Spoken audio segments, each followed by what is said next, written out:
Hallelujah, ದೇವರಿಗೆ ಸ್ತೋತ್ರ. ನಮ್ಮ ಕರ್ತನಾದ ಯೇಸು ಕ್ರಿಸ್ತನ ನಾಮದಲ್ಲಿ ನಿಮ್ಮೆಲ್ಲರಿಗೂ ಶುಭ ತಿಳಿಯಪಡಿಸುತ್ತಾ, ಬೆಳಗಾಗಿದೆ ಬನ್ನಿರಿ, ದೇವರ ಮಾತುಗಳನ್ನು ಧ್ಯಾನಿಸೋಣ ಎಂದು ನಿಮ್ಮೆಲ್ಲರನ್ನು ಪ್ರೀತಿಯಿಂದ ಆಹ್ವಾನಿಸುತ್ತೇನೆ. ಅನುದಿನದ ಧ್ಯಾನಕ್ಕಾಗಿ ಬನ್ನಿ ಚಿಕ್ಕ ಪ್ರಾರ್ಥನೆ ಮಾಡೋಣ. ಪರಿಶುದ್ಧ ದೇವರೇ, ನಿಮಗೆ ವಂದನೆಗಳು.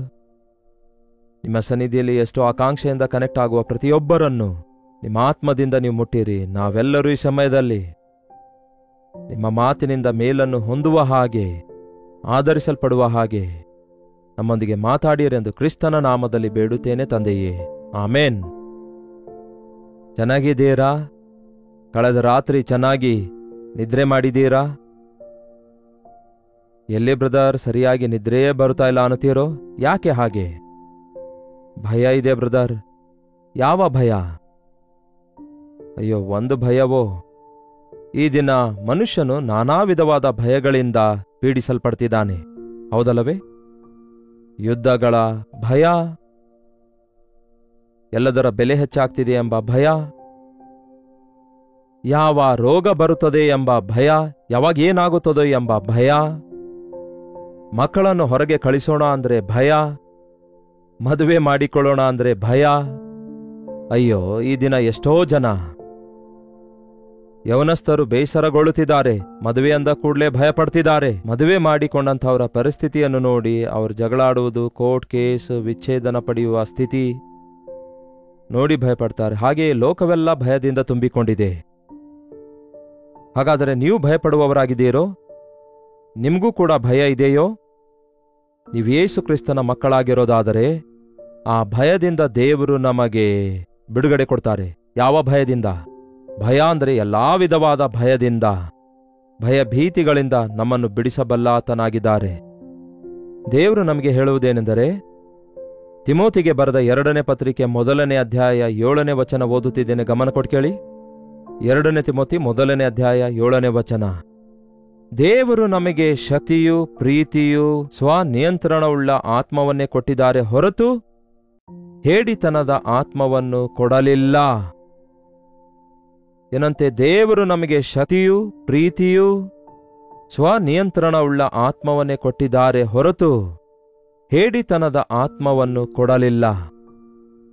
ದೇವರು ನಮಗೆ ಏನಂತೆ? ಶಕ್ತಿ, ಪ್ರೀತಿ, ಇಂದ್ರಿಯ ನಿಯಂತ್ರಣ ಆತ್ಮ ಕೊಟ್ಟಿದ್ದಾರೆ. ಇಂದ್ರಿಯ ಅಂದರೆ ಪಂಚೇಂದ್ರಿಯಗಳು: ಕಣ್ಣು, ಕಿವಿ, ಮೂಗು, ಬಾಯಿ, ಚರ್ಮ. ಇವುಗಳ ಮುಖಾಂತರವೇ ನಮ್ಮ ಒಳಗೆ ಭಯ, ಸಂತೋಷ, ಈ ಆಕರ್ಷಣೆ, ಈ ಉಲ್ಲಾಸ, ನಾವು ಕೇಳುವುದರ ಮೂಲಕ, ನೋಡುವುದರ ಮೂಲಕ, ವಾಸನೆ ನೋಡುವುದರ ಮೂಲಕ, ಸ್ಪರ್ಶ ಹೊಂದುವುದರ ಮೂಲಕ ಹಲವಾರು ರೀತಿಯಲ್ಲಿ ನಾವು ಹಾಗೆ ಆಕರ್ಷಿತರಾಗುತ್ತೇವೆ, ಅವುಗಳಿಗೆ ಒಳಗಾಗುತ್ತೇವೆ, ವಿಧೇಯರಾಗುತ್ತೇವೆ. ಅವುಗಳಿಗೆ ಒಳಗಾದಾಗ ಭಯಪಡ್ತೇವೆ. ಆದರೆ ದೇವರು ನಮಗೆ ಶಕ್ತಿಯನ್ನು ಕೊಟ್ಟಿದ್ದಾರೆ. ಸೈತಾನನನ್ನು ಜಯಿಸುವ ಶಕ್ತಿ, ಹೋರಾಟಗಳನ್ನು ಜಯಿಸುವ ಶಕ್ತಿ, ಪಾಪಗಳನ್ನು ಜಯಿಸುವ ಶಕ್ತಿ, ಶೋಧನೆಗಳನ್ನು ಜಯಿಸುವ ಶಕ್ತಿ ದೇವರು ಕೊಟ್ಟಿದ್ದಾರೆ. ದೇವರು ನಮಗೆ ಪ್ರೀತಿಯನ್ನು ಕೊಟ್ಟಿದ್ದಾರೆ. ಎಂಥವರನ್ನು ಕೂಡ ನಾವು ಸಹಿಸಿಕೊಳ್ಳಬಲ್ಲಂತಹ, ತಾಳಿಕೊಳ್ಳಬಲ್ಲಂತಹ, ಕ್ಷಮಿಸಬಲ್ಲಂತಹ ಅಗಾಪೆ ಪ್ರೀತಿ ಕೊಟ್ಟಿದ್ದಾರೆ. ದೇವರು ನಾವು ನೋಡಿರುವವುಗಳೆಲ್ಲವನ್ನು ಆಶಿಸುವವರನ್ನಾಗಿ, ಈ ಇಂದ್ರಿಯಗಳಿಗೆ ಒಳಗಾಗುವ ಹಾಗೆ, ಈ ಇಂದ್ರಿಯಗಳು ಅಂದರೆ ನಮ್ಮ ಶರೀರದಿಂದ ಉಂಟಾಗುವ ಶೋಧನೆಗಳಿಗೆ ಒಳಗಾಗದಂತೆ ಅವುಗಳನ್ನು ನಿಯಂತ್ರಿಸುವಂತಹ, ಅಂದರೆ ಅವುಗಳನ್ನು ಹತೋಟಿಯಲ್ಲಿಟ್ಕೊಳ್ಳುವ ಆತ್ಮವನ್ನು ಕೊಟ್ಟಿದ್ದಾರೆ ಹೊರತು ಪ್ರತಿ ಸಣ್ಣ ಸಣ್ಣ ಮಾತಿಗೆ ಭಯಪಟ್ಟು, ಪ್ರತಿಯೊಂದು ವಿಷಯಕ್ಕೂ ಆಕರ್ಷಿಸಲ್ಪಟ್ಟು, ಪ್ರತಿಯೊಂದನ್ನು ಆಶಿಸಿ, ಪ್ರತಿ ವಿಷಯಕ್ಕೆ ಗೊಂದಲಕ್ಕೊಳಗಾಗುವಂತಹ ಹೇಡಿತನದ ಆತ್ಮ ನಾವು ಹೊಂದಿಕೊಂಡಿಲ್ಲ. ನಿಮಗೆ ಭಯ ಇದೆಯಾ? ಭಯ ಅನ್ನುವಾಗ ಒಳ್ಳೆ ಭಯ ಇದೆ, ಕೆಟ್ಟ ಭಯ ಕೂಡ ಇದೆ. ಮತ್ತೆ ಇದೇನು ಅನ್ನುತ್ತೀರೋ? ಹೌದು, ಯೆಹೋವನಲ್ಲಿ ಭಯಭಕ್ತಿಯುಳ್ಳವರಾಗಿರುವುದೇ ಜ್ಞಾನಕ್ಕೆ ಮೂಲವಾಗಿದೆ. ದೈವ ಭಯ ನಾವು ಹೊಂದಿಕೊಂಡವರಾಗಿರಬೇಕು. ದೇವ ಭಯ ಅಂದರೆ ದೇವರೇನೋ ನಮಗೆ ಹೊಡೆಯುತ್ತಾರೆ, ನರಕದಲ್ಲಿ ಎಸೆಯುತ್ತಾರೆ, ಇಲ್ಲವಾದರೆ ಎಲ್ಲಿ ನಮ್ಮನ್ನು ಶಪಿಸುತ್ತಾರೆ ಎಂಬ ಭಯ ಅಲ್ಲ. ಆದರೆ ಆ ದೇವರು ಅಂದರೆ ಗೌರವ, ಆ ದೇವರು ಅಂದರೆ ಪ್ರೀತಿ, ಆ ದೇವರು ಅಂದರೆ ನಂಬಿಕೆ, ಆಸೆ. ಆತನಿಗೆ ಬಾಧೆಪಡಿಸಬಾರದು, ನನ್ನ ಬದುಕಿನ ಮೂಲಕ ಆತನಿಗೆ ದುಃಖಪಡಿಸಬಾರದು ಎಂಬ ಅಷ್ಟಾದರೂ ಭಯ ನಮಗಿರಬೇಕು. ಅಂಥ ಭಯದಿಂದ ದೇವರಿಗೆ ಭಯಪಡುವವನು ಪಾಪವನ್ನು ಅಸಹಿಸಿಕೊಳ್ಳುತ್ತಾನೆ. ಪಾಪವನ್ನು ಪ್ರೀತಿಸುವಂಥವನು ದೇವ ಭಯ ಇಲ್ಲದವನಾಗಿರ್ತಾನೆ. ಅಷ್ಟಕ್ಕೂ ಈ ಭಯ ಎಂಬ ಮಾತು ಮೊಟ್ಟ ಮೊದಲು ಏದೇನ್ ತೋಟದಲ್ಲಿ ಮೊದಲ ಮಾನವನಾಗಿರುವ ಆದಾಮನ ಬಾಯಿಂದ ಬಯಲಾಯಿತು. ಅಲ್ಲಿಯವರೆಗೂ ಭಯವೇ ಇರಲಿಲ್ಲ ಪ್ರಪಂಚದಲ್ಲಿ, ಹೌದಲ್ಲವೇ? ಏದೇನು ತೋಟದಲ್ಲಿ ಸಂತೋಷವಾಗಿದ್ದರು, ಯಾವ ಕೊರತೆ ಇರಲಿಲ್ಲ ಆದಾಮ ಹವ್ವ ಅವರಿಗೆ. ಯಾವಾಗ ದೇವ ಆಜ್ಞೆ ಮೀರಿ ಪಾಪ ಮಾಡಿದರೋ ಅವರ ಹೃದಯದೊಳಗೆ ಭಯ ಬಂತು. ಆದಾಮನೇ ಎಲ್ಲಿರುತ್ತೆ ಎಂದು ದೇವರು ಕೇಳಿದ್ರೆ, ಮರದ ಹಿಂದೆ ಅಡಗಿಕೊಂಡಿದ್ದೇನೆ, ನಿನಗೆ ಭಯಪಟ್ಟು ಎಂದು ಹೇಳಿದಾಗ ದೇವರು ಯಾಕೆ ಭಯಪಡ್ತಾ ಇದೆಯಾ ಅಂದ್ರು. ಅಂದಿನಿಂದ ಇಂದಿನವರೆಗೂ ಮನುಷ್ಯನನ್ನು ಬೆನ್ನಟ್ಟಿ ಕಾಡಿಸುತ್ತಾ ಇದೆ ಪ್ರಿಯರೇ ಈ ನಾನಾ ವಿಧವಾದ ಭಯಗಳು. ಸಾಧಾರಣವಾಗಿ ನಾವು ಮಕ್ಕಳಿಗೆ ಭಯಪಡಿಸ್ತಾ ಇರ್ತೇವೆ, ರಾಕ್ಷಸನು ಬರುತ್ತಾನೆ, ಅನ್ನ ತಿನ್ನದಿದ್ರೆ ಎಂದು. ಇವಾಗಲೂ ಕೂಡ ಮಕ್ಕಳಿಗೆ ಹೇಳ್ತೀರಾ? ಆ ಮಕ್ಕಳಿಗೆ ಕೊನೆಗೆ ಆ ರಾಕ್ಷಸ ಅಂದ್ರೆ ಯಾರೆಂದು, ಸೈತಾನನೋ ಇಲ್ಲವೇ ಕಳ್ಳನೋ ಎಂಬ ಭಯ ಕೆಲವೊಂದು ಕ್ರೂರವಾಗಿರುವ ಮನುಷ್ಯರನ್ನು ನೋಡಿದ ಕೂಡಲೇ ಭಯಪಟ್ಟವರಾಗಿ ಆ ಭಯಕ್ಕೆ ಅವರು ಒಳಗಾಗ್ತಾರೆ.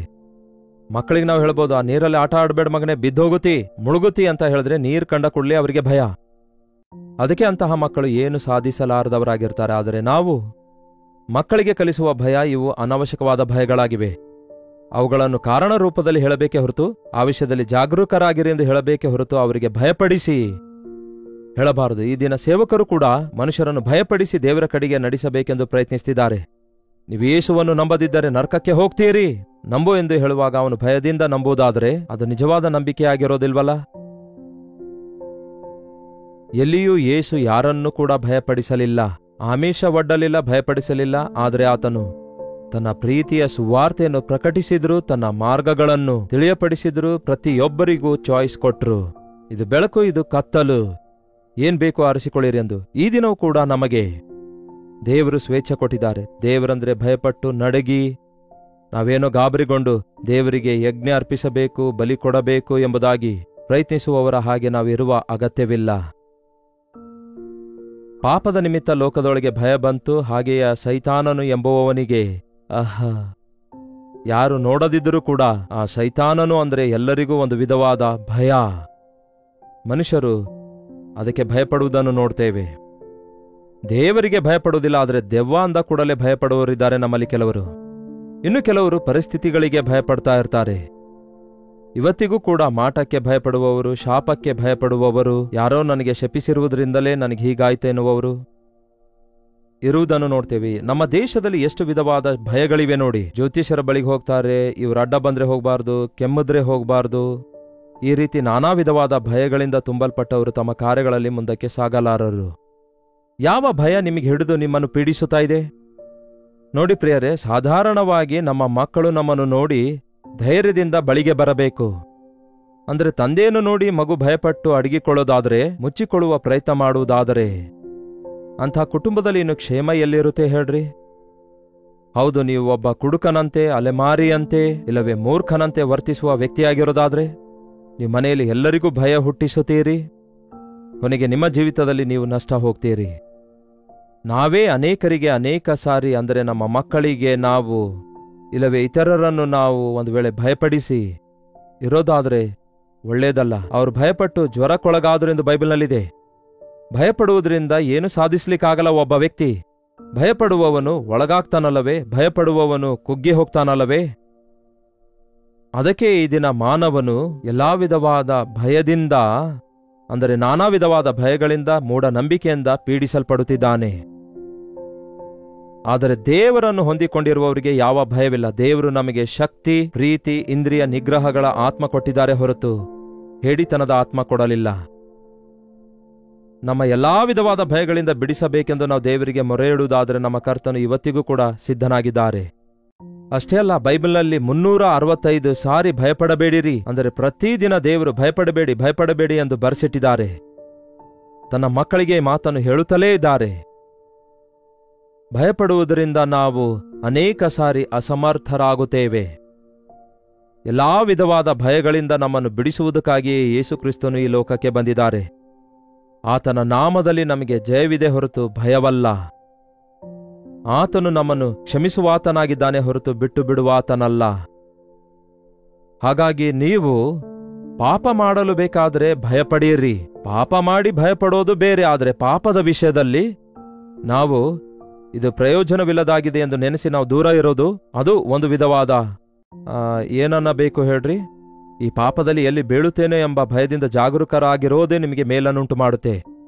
ಪಾಪ ಮಾಡಾದ್ಮೇಲೆ ಎಲ್ಲಿ ಸಿಕ್ಕಾಕೊಳ್ತೇನೇನೋ, ಶಿಕ್ಷೆ ಆಗುತ್ತದೇನೋ, ಅವಮಾನ ಬರುತ್ತೇನೋ ಎಂದು ಭಯಪಡುವುದು, ಅದು ಹೇಳಬೇಕಾದರೆ ಭಯಂಕರವಾದ ಭಯವಾಗಿರುತ್ತೆ. ಅಂತಹ ಭಯಕ್ಕೆ ಅನೇಕರು ಒಳಗಾಗ್ತಿದ್ದಾರೆ ಹೊರತು ದೇವರಿಗೆ ಭಯಪಡುವಂಥವನು ಪಾಪದಿಂದ ದೂರ ಇರುತ್ತಾನೆ. ಆದಾಗ್ಯೂ ನಿಮ್ಮ ಜೀವಿತದಲ್ಲಿ ಈಗಾಗಲೇ ಒಂದು ವೇಳೆ ನೀವು ಮಾಡಿರುವ ಅಕ್ರಮಗಳ ಮೂಲಕ, ಅನ್ಯಾಯಗಳ ಮೂಲಕ, ಮೋಸಗಳ ಮೂಲಕ, ಸುಳ್ಳುಗಳ ಮೂಲಕ, ಪಾಪಗಳ ಮೂಲಕ, ತಪ್ಪುಗಳ ಮೂಲಕ ಅದು ಯಾವಾಗ ಬಯಲಾಗ್ತದೋ, ಅದು ಯಾವಾಗ ಶಿಕ್ಷೆಗೆ ಕಾರಣವಾಗ್ತದೋ, ಅದರಿಂದ ಯಾವಾಗ ಅವಮಾನಕ್ಕೊಳಗಾಗ್ತೇವೋ, ಯಾವಾಗ ಏನಾಗ್ತದೋ ಎಂದು ಯೋಚಿಸಿ ಅದನ್ನು ಮುಚ್ಚಿಕೊಳ್ಳುವ ಪ್ರಯತ್ನಿಸುತ್ತಾ ಮೇಲಿಂದ ಮೇಲೆ ಹೇಡಿಗಳಾಗಿರುತ್ತಾ ಜೀವಿಸುತ್ತಾ ಇದ್ದೀರೇನೋ. ಅದಕ್ಕೆ ದೇವರು ಈ ದಿನ ನಿಮ್ಮೊಂದಿಗೆ ಮಾತಾಡ್ತಿದ್ದಾರೆ. ನಿಮ್ಮ ಭಯದಿಂದ ನಿಮ್ಮನ್ನು ಬಿಡಿಸುವುದಕ್ಕಾಗಿ ಯೇಸು ಸಿದ್ಧವಾಗಿದ್ದಾರೆ. ಪರಿಶುದ್ಧ ಸತ್ಯವೇದದಲ್ಲಿರುವ ವಾಗ್ದಾನಗಳನ್ನು ನಾವು ಸ್ವಾಧೀನ ಮಾಡಿಕೊಳ್ಳೋದಾದರೆ ಎಷ್ಟೋ ವಿಷಯಗಳಲ್ಲಿ ನಾವು ಬಲ ಹೊಂದಿಕೊಳ್ಳುವಂಥವರಾಗಿರ್ತೇವೆ. ಎಷ್ಟು ಹೆಚ್ಚಾಗಿ ದೇವರ ಮಾತುಗಳಿಗೆ ನಾವು ವಿಧೇಯರಾಗುತ್ತೇವೋ ಅಷ್ಟೇ ಹೆಚ್ಚಾಗಿ ಆಶೀರ್ವದಿಸಲ್ಪಡುತ್ತೇವೆ ಎಂದು ಗುರುತಿಸಬಲ್ಲೆವು. ಬೇಕಾದರೆ ನೀವು ಜ್ಞಾನೋಕ್ತಿಗಳ ಪುಸ್ತಕ 2ನೇ ಅಧ್ಯಾಯದಲ್ಲಿ ನೋಡುವುದಾದರೆ ದೇವರ ಭಯ ಯಾವ ರೀತಿಯಾಗಿರುತ್ತೆ, ಲೌಕಿಕ ಭಯ ಯಾವ ರೀತಿಯಾಗಿರುತ್ತೆ ಎಂದು ನಾವು ತಿಳಿದುಕೊಳ್ಳಬಲ್ಲೆವು. ಜ್ಞಾನೋಕ್ತಿಗಳು 2ನೇ ಅಧ್ಯಾಯ ವಚನ 1ನೇ ವಚನ, 2ನೇ ಅಧ್ಯಾಯ 1ನೇ ವಚನ. ಕಂದಾ, ನೀನು ನನ್ನ ಮಾತುಗಳನ್ನು ಅಂಗೀಕರಿಸಿ ನನ್ನ ವಿಧಿಗಳನ್ನು ನಿಧಿಯಂತೆ ಕಾಪಾಡಿಕೋ. ನಿನ್ನ ಕಿವಿಯನ್ನು ಜ್ಞಾನದ ಕಡೆಗೂ ಹೃದಯವನ್ನು ವಿವೇಕದ ಕಡೆಗೂ ತಿರುಗಿಸಿಕೊಳ್ಳುವುದಾದರೆ, ಬುದ್ಧಿಗಾಗಿ ಮೊರೆಯಿಡುವುದಾದರೆ, ವಿವೇಕಕ್ಕಾಗಿ ಕೂಗಿಕೊಳ್ಳುವುದಾದರೆ, ಅದನ್ನು ಬೆಳ್ಳಿಯಂತೆಯೂ ನಿಕ್ಷೇಪದಂತೆಯೂ ಹುಡುಕುವುದಾದರೆ, ಆಗ ನೀನು ಯೆಹೋವನ ಭಯವನ್ನು ಅರಿತು ದೈವಜ್ಞಾನವನ್ನು ಪಡೆದುಕೊಳ್ಳುವಿ. ನೀನು ನನ್ನ ಮಾತುಗಳನ್ನು ಅಂಗೀಕರಿಸುವುದಾದರೆ, ನೀನು ನನ್ನ ವಾಕ್ಯವನ್ನು ಅಂಗೀಕರಿಸುವುದಾದರೆ, ನೀನು ನನ್ನ ವಾಕ್ಯವನ್ನು ಹುಡುಕುವುದಾದರೆ, ಪರಿಶೀಲಿಸುವುದಾದರೆ, ನಿಜವಾಗಲೂ ದೇವರಲ್ಲಿ ಭಯಭಕ್ತಿಯುಳ್ಳವರಾಗಿರುವುದು ಹೇಗಿರುತ್ತದೆ ತಿಳಿದುಕೊಳ್ಳಬಲ್ಲೆವು. ಯಾವಾಗ ವಾಕ್ಯವನ್ನು ನಾವು ಕೇಳುತ್ತಾ ಇರುತ್ತೇವೋ, ವಾಕ್ಯದಲ್ಲಿರುವ ದೇವರ ಶ್ರೇಷ್ಠತೆಯನ್ನು ಯಾವಾಗ ಗುರುತಿಸುತ್ತೇವೋ, ಆತನ ಪ್ರೀತಿಯನ್ನು, ಆತನ ಕ್ಷಮಾಪಣೆಯನ್ನು, ಆತನ ಸಹನೆಯನ್ನು, ಆತನ ತಾಳ್ಮೆಯನ್ನು, ಆತನು ನಮ್ಮ ವಿಷಯದಲ್ಲಿ ಹೊಂದಿಕೊಂಡಿರುವ ಆಸೆಯನ್ನು ಯಾವಾಗ ಗುರುತಿಸುತ್ತೇವೋ, ಅವಾಗ ನಾವು ತಪ್ಪು ಮಾಡಿದ್ರೂ ಕೂಡ ಆತನು ಕ್ಷಮಿಸುತ್ತಾನಲ್ಲವೋ ಅಂದುಕೊಂಡು ದೇವರ ಬಳಿಗೆ ಹೋಗ್ತೇವೆ. ಭಯಪಟ್ಟು ದೇವರಿಂದ ದೂರ ಹೋಗುವುದಾದರೆ ಮತ್ತಷ್ಟು ಹೆಚ್ಚು ಭಯಗಳು ಮುತ್ತಿಕೊಳ್ತವೆ. ನೀವು ಭಯಪಟ್ಟಾಗ ಕರ್ತನಿಗೆ ಕೂಗಿಕೊಂಡು ಕರ್ತನ ಸಮೀಪಕ್ಕೆ ಹೋಗುವುದಾದರೆ ಆಗ ದೇವರಲ್ಲಿ ಭಯಭಕ್ತಿಯುಳ್ಳವರಾಗಿರುವುದನ್ನು ಕಲಿತುಕೊಳ್ಳುತ್ತೀರಿ. 1ನೇ ಅಧ್ಯಾಯ 33ನೇ ವಚನದಲ್ಲಿ ಕೂಡ ನೋಡುವುದಾದರೆ, ನನ್ನ ಉಪದೇಶವನ್ನು ಅಂಗೀಕರಿಸುವವನು ಸುರಕ್ಷಿತವಾಗಿ ನಿವಾಸಿಸುವನು, ಯಾವ ಕೇಡಿಗೂ ಭಯಪಡದೆ ಸುರಕ್ಷಿತನಾಗಿರುವನು. ಈ ದಿನ ಯಾರಾದರೂ ಇದ್ದೀರಾ ಈ ಲೋಕದಲ್ಲಿ ಭಯ ಇಲ್ಲದೆ ಜೀವಿಸಬೇಕೆಂದು ಆಶಿಸುತ್ತಿದ್ದೇನೆ ಎನ್ನುವವರು? ಈ ಭಯದಿಂದ ಬಿಡಿಸಲ್ಪಡಬೇಕೆಂದು ಆಸೆ ಪಡುವಂಥವರಿದ್ದೀರಾ? ಪ್ರತಿಯೊಂದಕ್ಕೂ ಭಯಪಡ್ತಿದ್ದೇನೆ, ಪ್ರತಿಯೊಂದಕ್ಕೂ ಗಾಬರಿಯಾಗ್ತಿದ್ದೇನೆ, ಪ್ರತಿ ಸಣ್ಣ ಸಣ್ಣ ವಿಷಯಕ್ಕೆ ಭಯಪಟ್ಟು ಪ್ರತಿಯೊಂದು ವಿಷಯದಲ್ಲಿ ನೆಗೆಟಿವ್ ಮೂಡಲ್ಲೇ ನೋಡ್ತಿದ್ದೇನೆ, ವ್ಯತಿರೇಕವಾಗಿಯೇ ಎಲ್ಲವನ್ನೂ ನೋಡ್ತಿದ್ದೇನೆ. ಹಾಗಾದ್ರೆ ಏನಿಲ್ಲ, ವೆರಿ ಸಿಂಪಲ್. ಯೇಸು ಹೇಳಿದ್ದಾರೆ, ನನ್ನ ಮಾತು ಕೇಳ್ರಿ, ನನ್ನ ಮಾತು ನಿಮ್ಮ ಮನಸ್ಸಲ್ಲಿಟ್ಕೊಡ್ರಿ, ನನ್ನ ಉಪದೇಶವನ್ನು ಅಂಗೀಕರಿಸಿರಿ, ನೀವು ಸುರಕ್ಷಿತರಾಗಿರುತ್ತೀರಿ. ಕೇಡುಂಟಾಗುವುದು ಎಂಬ ಭಯ ನಿಮಗಿರೋದಿಲ್ಲ, ನೀವು ಸುರಕ್ಷಿತರಾಗಿರುತ್ತೀರಿ. ವಾತಾವರಣದ ಪರಿಸ್ಥಿತಿಗಳಾಗಲಿ, ಪ್ರಕೃತಿಯ ವಿಕೋಪಗಳಾಗಲಿ, ಆರ್ಥಿಕ ತೊಂದರೆಯಾಗಲಿ, ಯಾವುದೇನೇ ಆಗಿರಲಿ, ನೋಡಿ, ಯುದ್ಧಗಳ ಬಗ್ಗೆ ವಾರ್ತೆ ಕೇಳ್ತಿದ್ದೇವೆ. ಒಂದು ದೇಶ ಇನ್ನೊಂದು ದೇಶದೊಂದಿಗೆ ಯುದ್ಧ ಆಡ್ತಿದೆ ಎಂದು, 3ನೇ ಪ್ರಪಂಚ ಯುದ್ಧ ಶುರು ಆಗುತ್ತೆ ಎಂದು ಇನ್ನೂ ಕೆಲವರು ಹೇಳ್ತಾರೆ, ಇಲ್ಲವೇ ಮುಂಬರುವ ದಿನಗಳಲ್ಲಿ ಭಯಂಕರ ಬರಗಾಲ ಬರುತ್ತೆ ಎಂದು ಕೇಳಿ, ಹೀಗೆ ಎಷ್ಟೋ ವಿಧವಾದಂತಹ ಭಯ ಕಲ್ಪಿಸುವ ಪರಿಸ್ಥಿತಿಯನ್ನು ನಮ್ಮ ಮುಂದೆ ನಾವು ಕಾಣ್ತಿದ್ದೇವೆ. ಇನ್ನು ಮುಂದೆ ಸಾಫ್ಟ್ವೇರ್ ಉದ್ಯೋಗ ಇರಲ್ಲ, ಎಲ್ಲ ಕೆಲಸ ರೋಬೋಟ್ಸ್ಗಳೇ ಮಾಡಿಬಿಡ್ತವೆ, ಹೀಗೆ ಏನೇನೋ ಹೇಳ್ತಿದ್ದಾರೆ. ಅದನ್ನು ನಾವು ಇವಾಗಲೇ ಯೋಚಿಸುತ್ತಾ ಏನೂ ಇಲ್ಲದಂತೆ ಭಯಪಡುತ್ತಾ ಗಾಬರಿಗೊಳ್ಳುವ ಅವಶ್ಯಕತೆ ಇಲ್ಲ. ಯಾಕೆಂದರೆ ನಾವು ನಮ್ಮ ದೇವರ ಕೈಯಲ್ಲಿದ್ದೇವೆ. ನಮ್ಮ ದೇವರೇ ಈ ಲೋಕವನ್ನು ಆಳುವ ಆತನಾಗಿದ್ದಾನೆ. ನಮ್ಮ ದೇವರು ನಮ್ಮ ಸಂಗಡ ಇದ್ದಾರೆ ಎಂಬುದಾಗಿ ನೀವು ಧೈರ್ಯದಿಂದಿರುವುದಾದರೆ ಧೈರ್ಯವಾಗಿರ್ತೀರಿ. ಯಾವಾಗ ಆತನ ಉಪದೇಶ ಕೇಳುವಾಗ ಎಲ್ಲಾ ವಿಧವಾದ ಭಯದಿಂದ ಬಿಡಿಸಲ್ಪಡ್ತೀರಿ. ಮತ್ತೊಂದು ವಾಗ್ದಾನ ನೋಡೋಣ ಬನ್ನಿ. ಒಂದು ಸಾರಿ ಯೆಶಾಯನ ಪುಸ್ತಕ 41ನೇ ಅಧ್ಯಾಯ 10ನೇ ವಚನದಲ್ಲಿ ಎಷ್ಟು ಸ್ಪಷ್ಟವಾಗಿ ದೇವರು ಈ ಮಾತನ್ನು ಹೇಳ್ತಿದ್ದಾರೆ ನೋಡಿ. ಬಹಳಷ್ಟು ಸಾರಿ ಈ ವಾಗ್ದಾನದ ಬಗ್ಗೆ ಕೇಳಿರ್ತೀರಿ. ಈ ದಿನ ಇದನ್ನು ಸ್ವಾಧೀನ ಮಾಡಿಕೊಳ್ಳಿ. ಭಯಪಡಬೇಡ, ನಾನೇ ನಿನಗೆ ದೇವರಾಗಿರುವೆನು. ದಿಗ್ಭ್ರಮೆಗೊಳ್ಳದಿರು, ನಾನು ನಿನ್ನನ್ನು ಬಲಪಡಿಸುವೆನು. ನಿನಗೆ ಸಹಾಯ ಮಾಡುವಾತನು ನಾನೇ. ನನ್ನ ಧರ್ಮದ ಬಲಗೈಯಿಂದ ನಿನಗೆ ಆಧಾರ ಮಾಡುವೆನು. ಭಯಪಡಬೇಡ, ನಾನೇ ನಿನ್ನ ದೇವರು. ದಿಗ್ಭ್ರಮೆಗೊಳ್ಳದಿರು, ನಿನ್ನನ್ನು ಬಲಪಡಿಸುವೆನು. ನಿನಗೆ ಸಹಾಯ ಮಾಡುವಾತನು ನಾನೇ. ನೀತಿ ಎಂಬ ನನ್ನ ಧರ್ಮದ ಬಲಗೈಯಿಂದ ನಿನಗೆ ಆಧಾರ ಮಾಡುವೆನು. ನಿನ್ನ ಸಂಗಡ ಇರುತ್ತೇನೆ ಎಂಬ ದೇವರ ವಾಗ್ದಾನ ದೇವರು ನಮಗೆ ಅನುಗ್ರಹಿಸುತ್ತಿದ್ದಾರೆ. ಇದನ್ನು ನಂಬಿರಿ. ಆತನ ವಾಕ್ಯವನ್ನು ನಂಬಿರಿ. ನಿಮಗಿರುವ ಎಲ್ಲಾ ಭಯದಿಂದ ಬಿಡುಗಡೆ ಹೊಂದುತ್ತೀರಿ. ಬನ್ನಿ ಪ್ರಾರ್ಥಿಸೋಣ. ಪರಿಶುದ್ಧ ದೇವರೇ, ನಿಮಗೆ ವಂದನೆಗಳು. ಆದಾಮನ ಭಯ ಪಾಪದಿಂದ ಉಂಟಾದ ಹಾಗೆ ಈ ದಿನ ಕೆಟ್ಟು ಹೋಗಿರುವ ಈ ಲೋಕದಲ್ಲಿ ನಾನಾ ವಿಧವಾದ ಭಯದಲ್ಲಿ ಈ ದಿನ ಮನುಷ್ಯರು ಕುಗ್ಗಿ ಹೋಗುವಂತಹ ದಿನಮಾನಗಳಲ್ಲಿದ್ದಾರೆ. ಆದರೆ ನೀವು ನಮಗೆ ಕೊಟ್ಟಿರುವಂತಹ ಶ್ರೇಷ್ಠವಾದ ವಾಗ್ದಾನವೇನೆಂದರೆ, ಶಕ್ತಿಯು, ಪ್ರೀತಿಯು, ಇಂದ್ರಿಯ ನಿಯಂತ್ರಣವುಳ್ಳ ಆತ್ಮವನ್ನೇ ನಮಗೆ ನೀವು ಕೊಟ್ಟಿದ್ದೀರಿ ಹೊರತು ಹೇಡಿತನದ ಆತ್ಮ ಕೊಟ್ಟಿಲ್ಲ ಎಂದು ನಾವು ನಂಬುವುದಕ್ಕಾಗಿ ಸಹಾಯ ಮಾಡಿರಿ. ನೀವು ನಮ್ಮ ಕೈ ಹಿಡಿದು ನಡೆಸುವಂತಹ ದೇವರಾಗಿದ್ದೀರಿ ಎಂದು. ಭಯಪಡಬೇಡ, ದಿಗ್ಭ್ರಮೆಗೊಳ್ಳಬೇಡ, ನಾನು ನಿನ್ನೊಂದಿಗಿದ್ದೇನೆ ಎಂದು ಪ್ರತಿದಿನ ನಮಗೆ ಹೇಳ್ತಾ ಇದ್ದೀರಿ ಎಂಬುದನ್ನು ನಾವು ಹೇಳಿ ನಂಬುವ ಹಾಗೆ ನಮ್ಮೆಲ್ಲರಿಗೂ ಸಹಾಯ ಮಾಡಿರಿ. ಪ್ರತಿ ವಿಧವಾದ ಭಯದಿಂದ ಬಿಡಿಸಲ್ಪಟ್ಟು ನಿಮ್ಮ ಸಾಕ್ಷಿಗಳಾಗಿ ಬದುಕಲು ನಮ್ಮ ಪ್ರತಿಯೊಬ್ಬರಿಗೂ ಸಹಾಯ ಮಾಡಿರೆಂದು ಕ್ರಿಸ್ತನ ನಾಮದಲ್ಲಿ ಬೇಡುತ್ತೇನೆ ತಂದೆಯೇ, ಆಮೇನ್. ತಂದೆಯಾದ ದೇವರ ಪ್ರೀತಿಯು, ಮಗನಾಗಿರುವ ಕ್ರಿಸ್ತನ ಕೃಪೆಯು, ಆದರಣೆ ಕರ್ತನಾದ ಪವಿತ್ರಾತ್ಮನ ಸಹವಾಸವು ಕೂಡಿ ಬಂದಿರುವ ನಮ್ಮೆಲ್ಲರ ಸಂಗಡ ಇಂದಿಗೂ ಸದಾಕಾಲಕ್ಕೂ ನೆಲೆಯಾಗಿರಲಿ. ಆಮೇನ್. ದೇವರಿಗೆ ಸ್ತೋತ್ರ. ಪ್ರತಿ ವಿಧವಾದ ಭಯದಿಂದ ದೇವರು ನಮ್ಮನ್ನು ಬಿಡಿಸುವಾತನಾಗಿದ್ದಾರೆ. ಯೇಸುಕ್ರಿಸ್ತನ ನಾಮದಲ್ಲಿ ನಮಗೆ ಜಯವಿದೆ, ಕ್ಷಮಾಪಣೆ ಇದೆ, ಗೆಲುವು ಕೂಡ ಇದೆ. ಪ್ರತಿಯೊಂದಕ್ಕೂ ಭಯಪಡಬೇಡಿರಿ. ದೇವರಲ್ಲಿ ಭಯಭಕ್ತಿಯುಳ್ಳವರಾಗಿರಿ. ಪ್ರತಿ ಭಯ ಎದುರಿಸುವವರನ್ನಾಗಿ ಶಕ್ತಿಯು, ಪ್ರೀತಿಯು, ಇಂದ್ರಿಯ ನಿಯಂತ್ರಣವುಳ್ಳ ಆತ್ಮ ನಮ್ಮೆಲ್ಲರಿಗೆ ಕೊಟ್ಟಿದ್ದಾರೆಂಬ ಧೈರ್ಯದಿಂದ ಮುಂದೆ ಸಾಗೋಣ. ನಿಮ್ಮ ಪ್ರಾರ್ಥನಾ ಮನವಿ 8939731313 ನಂಬರ್ಗೆ ಒಂದು ಟೆಕ್ಸ್ಟ್ ಇಲ್ಲವೇ ವಾಯ್ಸ್ ಮೆಸೇಜ್ ಮೂಲಕ ಕಳಿಸಿಕೊಡಿರಿ. ನಿಮ್ಮೆಲ್ಲರಿಗಾಗಿ ಪ್ರಾರ್ಥಿಸುತ್ತಿದ್ದೇವೆ. ನೀವು ಇತರ ದೇಶದಿಂದಲೂ ಸಹ ವೀಕ್ಷಿಸುವುದಾದರೆ ಇದೇ ನಂಬರ್ಗೆ ನಿಮ್ಮ ಪ್ರಾರ್ಥನಾ ಮನವಿ ಕಳಿಸಿರಿ. ಕರ್ತನ ಚಿತ್ತವಿರುವುದಾದರೆ ಮತ್ತೆ ನಾಳೆ ಬೆಳಗ್ಗೆ ಇದೇ ಅನುದಿನದ ಧ್ಯಾನ ಎಂಬ ಕಾರ್ಯಕ್ರಮದಲ್ಲಿ ಭೇಟಿಯಾಗೋಣ. ಅಲ್ಲಿಯವರೆಗೂ ದೇವರ ಮಹಾಕೃಪೆ ನಿಮ್ಮೆಲ್ಲರೊಂದಿಗಿರಲಿ.